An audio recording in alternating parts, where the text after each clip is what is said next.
health plan a 5 out of 5-star rating for the 12th year in a row. That's Medicare's highest possible rating. To get your free Kaiser Permanente guide to Medicare, call 1-877-705-8277 or go to kp.org/local now. From ABC 7, this is Eyewitness News. Now at 11, we're getting the first aerial look at the devastation in our local mountains. The National Guard is on the way to help those trapped. We are live. And frustration and fear for one local mountain community, how one resident is doing all he can to help. And after all the rain, the state's water crisis appears to be improving. The new stats released this morning. Good morning. This is Eyewitness News at 11 a.m. live on ABC 7, Hulu, and wherever you stream. I'm Giovanna Lotta. Philip is on assignment today. The heavy snow has created a state of emergency for people living in our local mountains. The California National Guard is now on its way to the San Bernardino County area. Eyewitness News reporter Leticia Juarez is live along Highway 330 with the latest on that. Leti. Well, good morning to you, Giovanna. Yeah, a lot of frustration here along the 330 as residents are waiting to get some answers. They were alerted that Caltrans was going to be allowing escorts up the mountain from 5 to 9, but when they got here, that's when they learned that those escorts had been canceled, and now they're just waiting to get some answers as to when they will be allowed to get back home. A lot of residents here say they have homes to get to, people that are waiting for them, and supplies are growing short.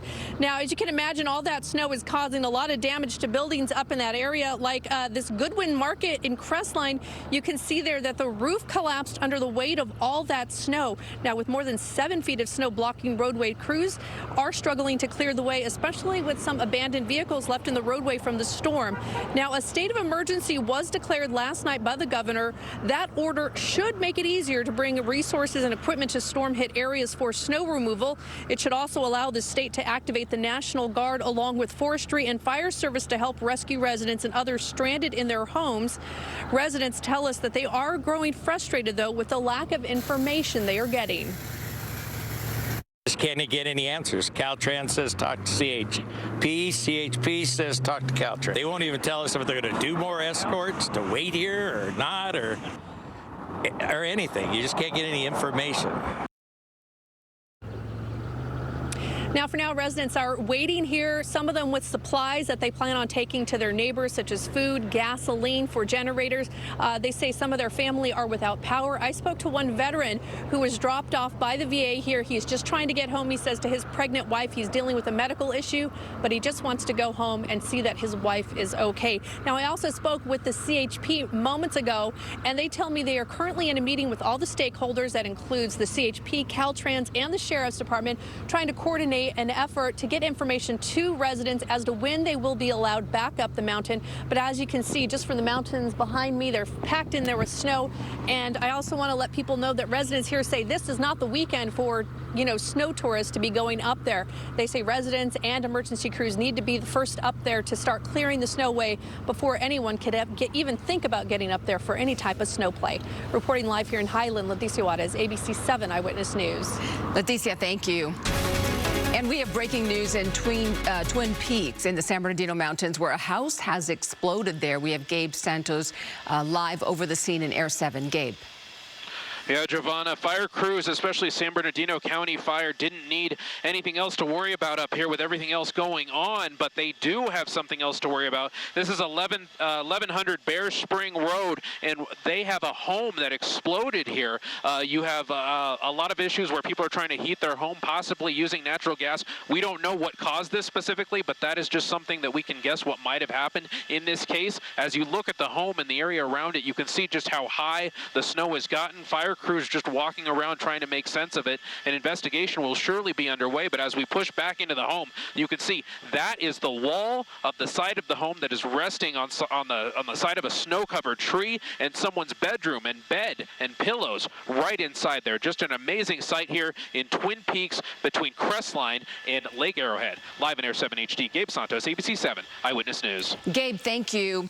We are getting a better look at the damage the storm left in our mountain communities through an aerial view. Eyewitness News reporter Mark Cota-Robles talked with a man sharing drone footage while trapped inside his home. I've been stuck up here since last Wednesday.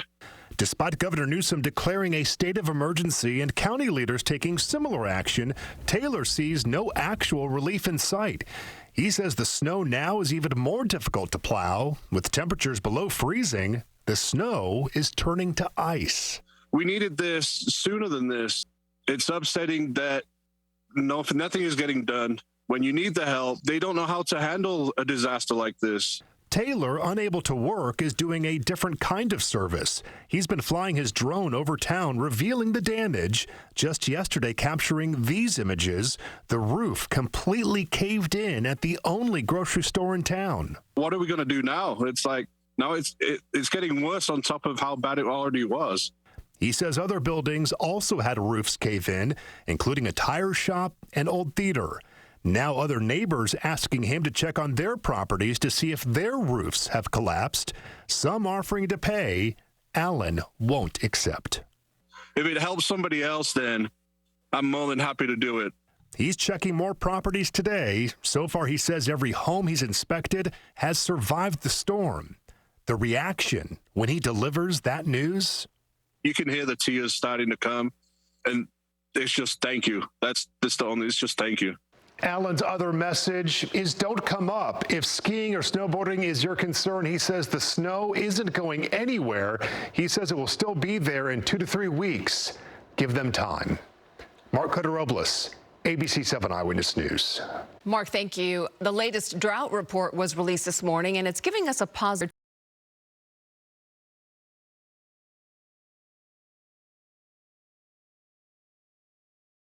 This reflects the impact of this past weekend's rain.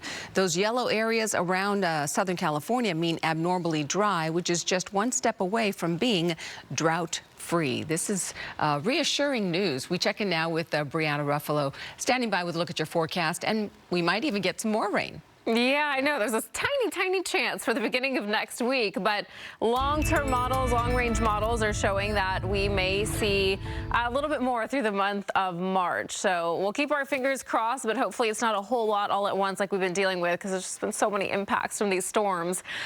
We're drying out now. So today it's dry. There's no rain. There's no snow out there, but what a beautiful shot here from Irvine, the snow-capped mountains. It's about 57 degrees.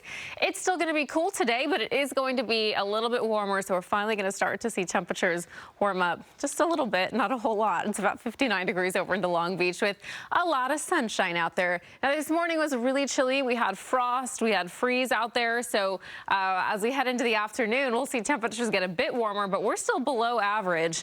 It's about 36 out in the Big Bear, 47 in Apple Valley.